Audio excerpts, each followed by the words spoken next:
오늘은 꿈과 욕망을 실현하고자 하는, 실현이라는 말은 좀 안 맞을 수도 있을 것 같아요. 그렇죠? 실제적으로 이루고자 하는 것보다는 어떤 시도해보는 그 구현이라는 단어가 더 맞을 것 같습니다. 그래서 제가 꿈과 욕망을 한번, 우리가 너무나 잘 아는 그런 개념인데 내가 알고 있는 그 개념과 사전적인 정의가 어떤가, 같은가 다른가 한번 좀 찾아봤어요. 그랬더니 욕망은 부족을 느껴 무엇을 가지거나 누리고자 탐함, 이렇게 사전적 정의가 있고요. 꿈은 실현하고자 하는 희망이나 이상, 이것을 꿈이라고 이렇게 정의를 내렸더라고요. 그래서 제가 개인적으로 생각하기에는 욕망이라는 것은 어떤 사람의 본능과 좀 관계가 있고, 꿈이라는 건 어떤 이성과 좀 관계가 있는 게 아닌가, 그렇게 저 나름대로 좀 해석을 해봤어요. 그래서 오늘은 그 자신의 욕망을 실현하고자 하는 로레타 럭스라고 하는 독일의 여성 사진가입니다. 로레타 럭스는 원래 미술을 전공했어요. 동독 출신이고, 동독 서독의 어떤 경계가 허물어질 즈음에서 미국으로 건너갑니다. 그리고 이제 미국에서 사진 작업을 시작해요. 그리고 이 로레타 럭스는 작품이 사진 시장에 아트마켓에서 제일 잘 팔리는 작가입니다. 가장 인기 있는 작가입니다. 그래서 2004년에 뉴욕에 있는 요시밀러 갤러리라고 미국 갤러리, 사진 전문 갤러리 중에서 탑 6에 들어가는 갤러리입니다. 거기서 초대전, 개인전을 하고요. 그 다음에 2005년에 역시 뉴욕에 있는 ICP, International Center of Photography, 권위 있는 세계적인 사진 미술관입니다. 거기서 Infinity Award for Art, 그 상을 수상하게 돼요. 그러면서 세계적으로 아주 그 주목받는 그러한 사진가가 됐습니다. 그래서 지난번에도 말씀드렸지만 사진가의 어떤 개인적인 이야기를 좀 알고 어떻게 해서 사진을 시작하게 됐고 이 작품을 만들게 됐는가, 그런 좀 스토리를 알고 작품을 보면 훨씬 우리가 이해하기 쉽다는 말씀을 드렸어요. 그렇죠? 이 로레타 럭스는 결혼을 했는데 아이가 없다고 합니다. 그 이유는 남편하고 자기하고 어떤 합의하에 아기를 안 낳았는지, 아니면 두 사람의 어떤 생리적인 문제 때문에 아기를 못 가졌는지, 그 사연은 구체적으로 공개를 하지 않고 있습니다. 근데 나이가 든 여자가, 아이를 출산해야 될 시기가 넘은 여자가 아이가 없다는 것은 심리적으로 굉장히 커다란 공허감을 느낄 것 같아요. 그래서 로레타 럭스가 풀어나가는 방법이 작품으로 자신의 아이를 만들자, 그러한 생각에 만들어진 게 여러분들이 지금 보시는 이 사진입니다. 자, 몇 장의 사진을 봤는데 여러분들이 느끼시는 느낌은 어떠세요?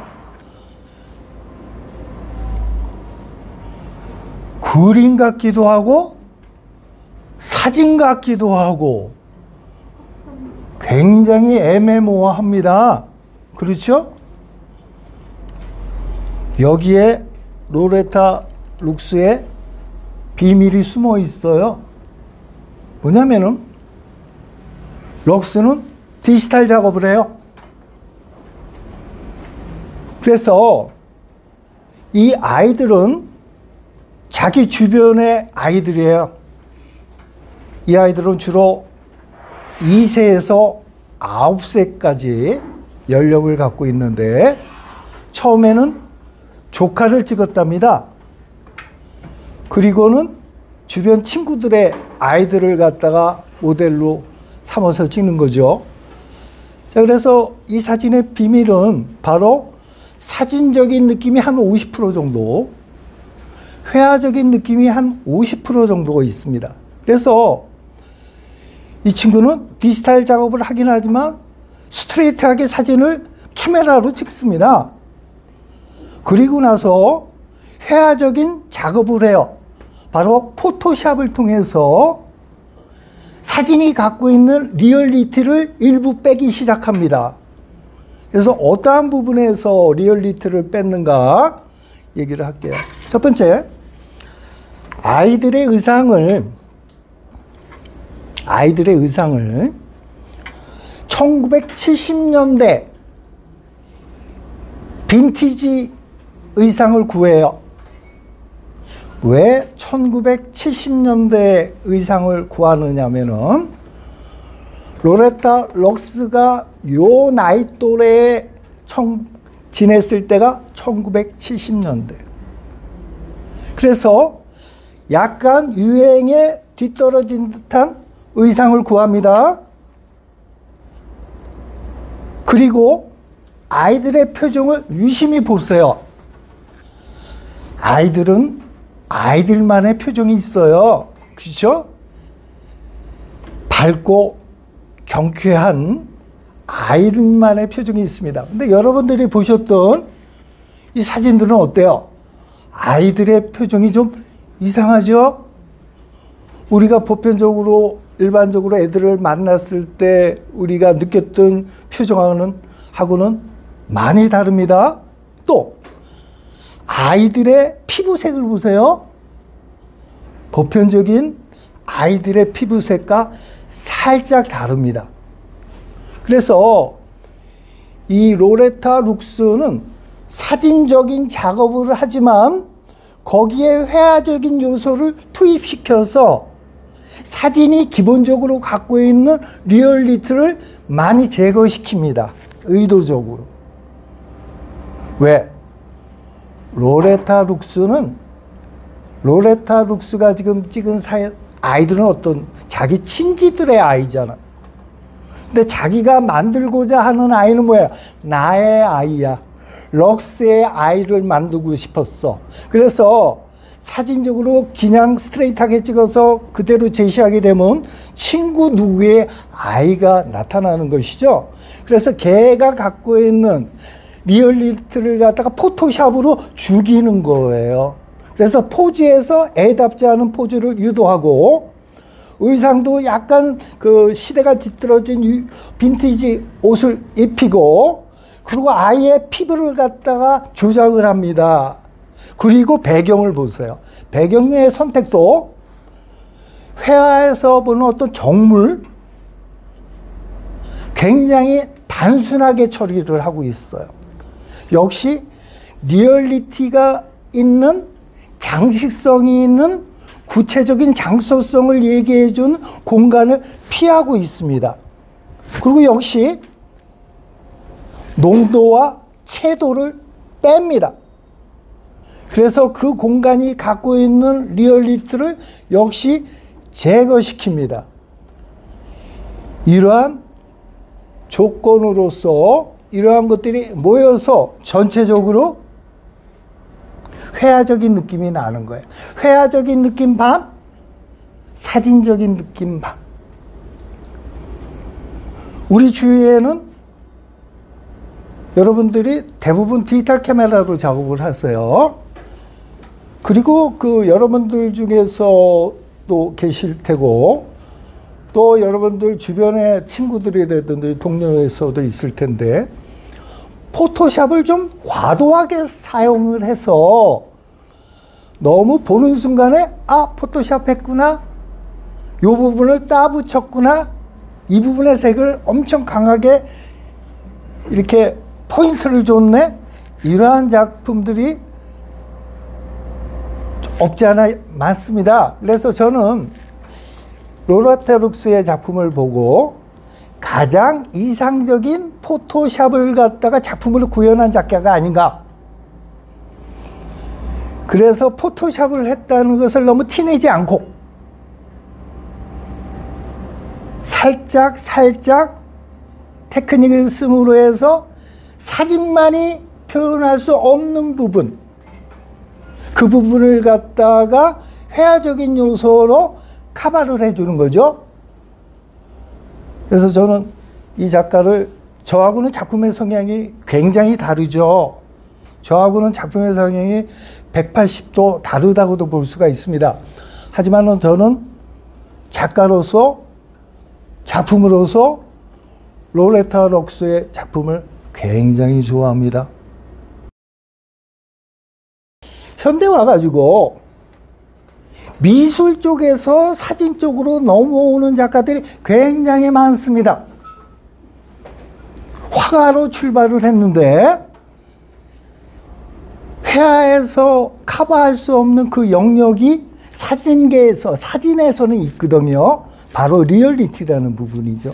그래서 그 현대는 장르 간의 해체와 재통합, 이러한 성향이 점점 눈에 띄는데, 특히 회화와 사진이 결합한 작품들이 다른 장르하고의 만남보다는 좀 많이 눈에 띕니다. 그 이유는 회화가 표현해야 될 영역이 있죠. 사진은 또 회화가 감당하지 못하는 부분의 영역을 커버를 합니다. 근데 이 시대라고 하는 것은 굉장히 다양한 시대예요. 그래서 회화가 갖고 있는 본연의 표현의 이야기 갖고는 그것을 다 나타내지 못하고, 또 사진만이 갖고 있는 특성을 갖고 나타나기에는 꿈과 욕망이라는 것은 다루기가 쉽지가 않아요. 그래서 아까도 말씀드렸다시피 로레타 룩스는 사진만이 갖고 있는 리얼리티, 현실감과 회화가 갖고 있는 몽환성, 상상력, 이런 것들을 아주 적절하게, 제가 보기에는 5대5, 50% 정도의 비율로 섞어졌다고 생각합니다. 그래서 이러한 작품을 만들어냈는데, 룩스가 한 작품을 만드는데 보통 3개월 정도 시간이 걸린답니다. 사진가가 한 작품을 만드는데 3개월이 걸린다는 것은 굉장히 긴 시간이에요. 그 상당수의 기간을 미세한 색 조절이에요. 미세한 색 조절이에요. 눈동자의 색을 조정을 하고 피부의 색을 변조시키고 배경의 풍경을 갖다가 농도를 빼고 채도를 빼고, 이러한 과정들이 시간을 많이 소요한다고 합니다. 그래서 로레타 룩스가 만든 아이는 여러분들의 그 자녀분들이 있잖아요. 그렇죠? 저도 저의 아이들이 있죠. 그렇죠?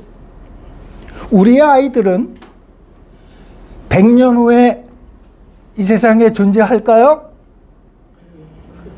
어쩌면은 과학이 발달해서, 그렇죠? 생명이 연장되는 그러한 프로세스가 본격적으로 진행이 돼서 100년 후에는 어쩌면은 인간의 수명이 120년, 150년 그렇게 연장될 수도 있겠습니다만,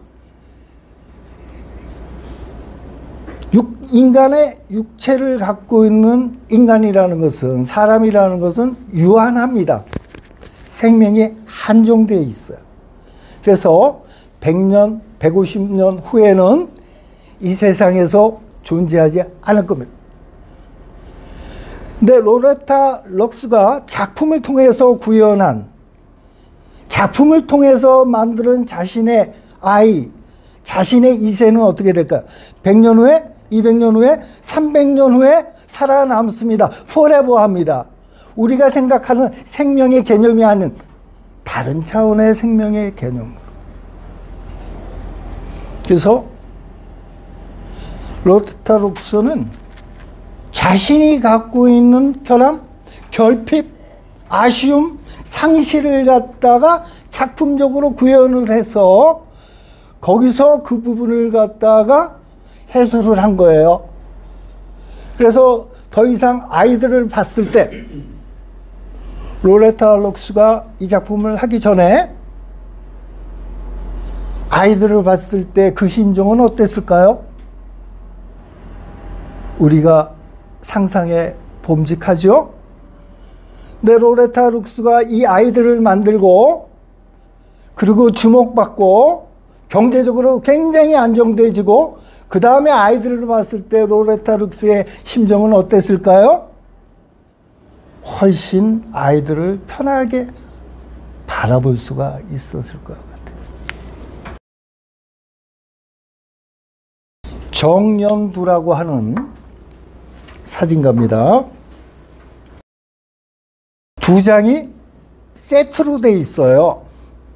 보편적으로 우리는 사진이 한 장 한 장 전개되는 것이 일반적인 전개 방법인데 이 정연두의 이 시리즈의 제목이 내 사랑 진이에요. 내 사랑 진이 어디서 많이 들어보지 않으셨어요?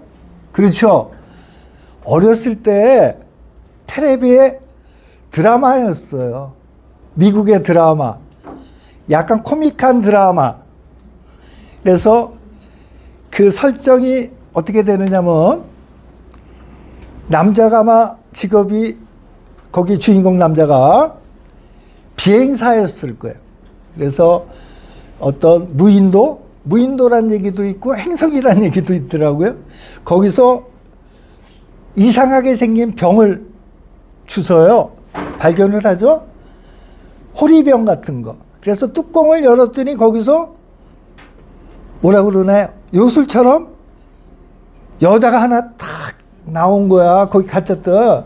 그러면서 내가 주인님의 종이 되겠습니다. 저는 그 요술을 부릴 수가 있으니까 제가 주인님을 행복하게 해드리겠습니다. 그러한 설정으로 시작되는 거예요.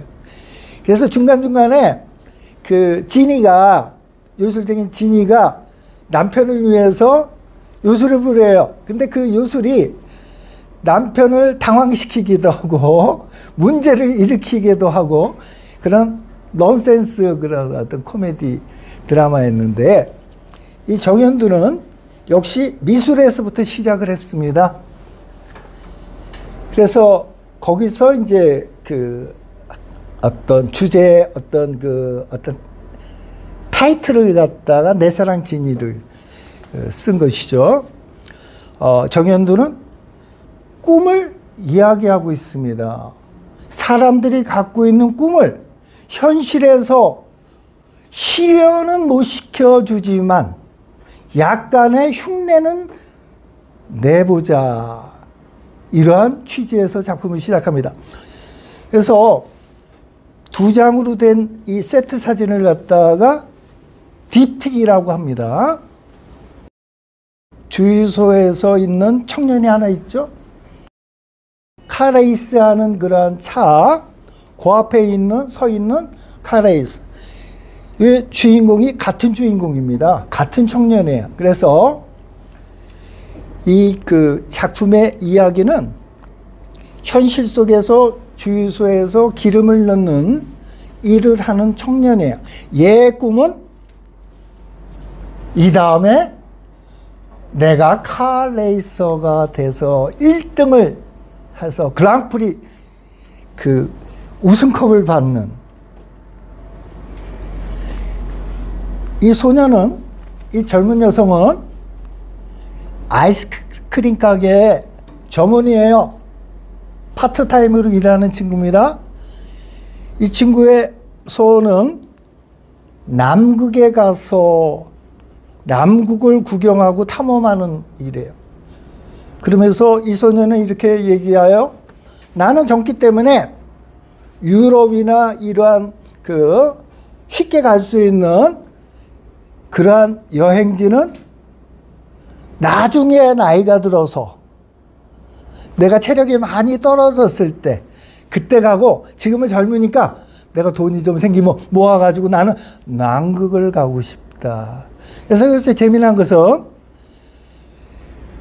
내 사랑 지니처럼 여기서 뿅 거리면 이렇게 순간적으로 위치 이동을 해야 되는 거야. 장소가 바뀌어야 되는 거야. 그래서 똑같은 표지를 잡고 있습니다.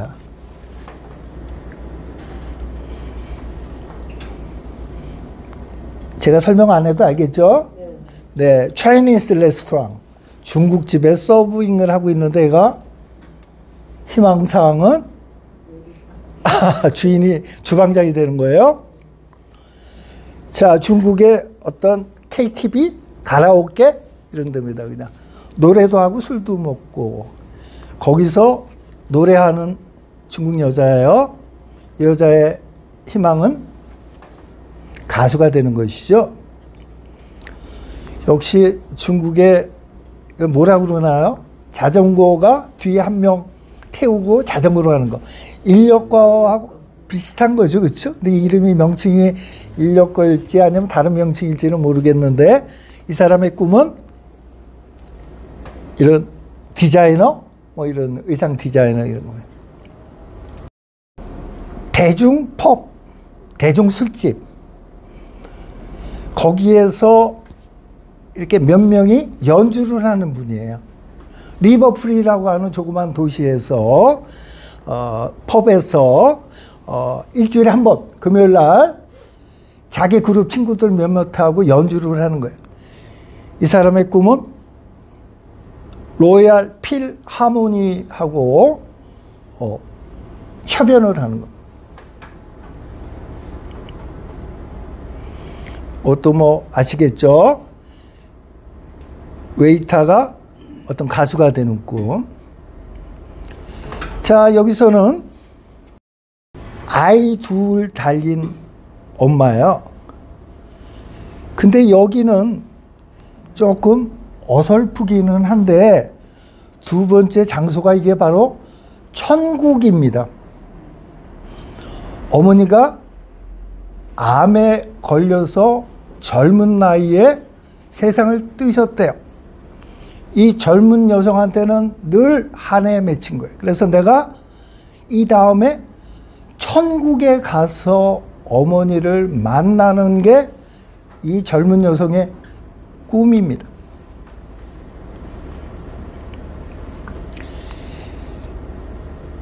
네덜란드의 그런 영화관에 그 촬영 기사라고 할까요? 영사기를 가동시키는 이 사람의 꿈은 공군의 파일로트가 되는 거예요. 그래서 이 정현두는 네덜란드 공군에 연락을 해서 협조를 받아서 비행기를 앞에 두고 공군의 복장을 입히고 촬영을 합니다. 자, 여기서 여러분들이 포트폴리오를 전개하는데 지금 작품의 전개 방법은 어때요? 너무나 그렇게 주목할 만한, 그쵸? 이거 벌써 20년 조금 더 된 시리즈인데 지금 봐도 주목할 만한 컨셉이다 그런 느낌은 좀 덜 드실 수도 있어요. 그쵸? 너무나 구조가 간단하죠. 그쵸? 그리고 전개하는 방식들이 어때요? 사진이 어떤 케이스가 조금씩 달라지지만, 사람도 달라지고 직업도 다르고 모양이 조금씩 달라지지만 결과서는 비슷비슷한 그 어떤 패턴이 나오고 있단 말이에요. 근데 여러분들이 여기서 이 부분을 좀 주의 있게 봐야 됩니다. 포트폴리오의 첫 번째 조건은 일관성을 유지해야 돼요. 형태적인 일관성도 필요하고 주제의 일관성도 필요하고 전개의 일관성도 필요합니다. 그러다 보면 어떠한 문제가 생기느냐 하면은 비슷비슷한 사진들이 패턴만 바뀌어서 보여주게 되면 나중에 지루해져요. 식상해져요. 그래서 중간쯤 봤을 때 흥미를 잃고 관객은 시선을 거두고 빠져나갑니다. 관객은요, 굉장히 냉정합니다. 그래서 사진을 개인전이든 그룹전이든 몇 점을 봤을 때 3점, 4점 보면은 보편적인 관객들은요, 아, 이것이 어떠한 주제로 어떻게 뭘 찍어 나가는 것을 알아요. 책도 마찬가지죠. 근데 그것이 5장, 10장쯤 진행돼도 너무나 일괄적인 패턴으로 계속 대상만 조금씩 바꾸게 될 경우에는 지루하고 식상해서 빠져나간다는 얘기죠. 여기 제가 포트폴리오의 이 정연두의 약간의 그 어떤 작가로서의 재치, 작가로서의 전략을 여러분들한테 말씀드리기 위해서 이 정연두의 작품을 갖고 왔습니다. 첫 번째, 이 2장의 관계죠. 대부분의 사진들은 현실에, 이 앞에 사진을 먼저 볼까요? 현실의 남루함이에요. 지금 안정적인 직업을 못 갖고 경제적으로도 어려운 상황이에요. 그리고 꿈은 직업적으로도 남들이 인정해 줄 수 있는 직업, 경제적으로도 좀 풍요로운 직업, 그러한 것을 대부분이 채택하고 있어요.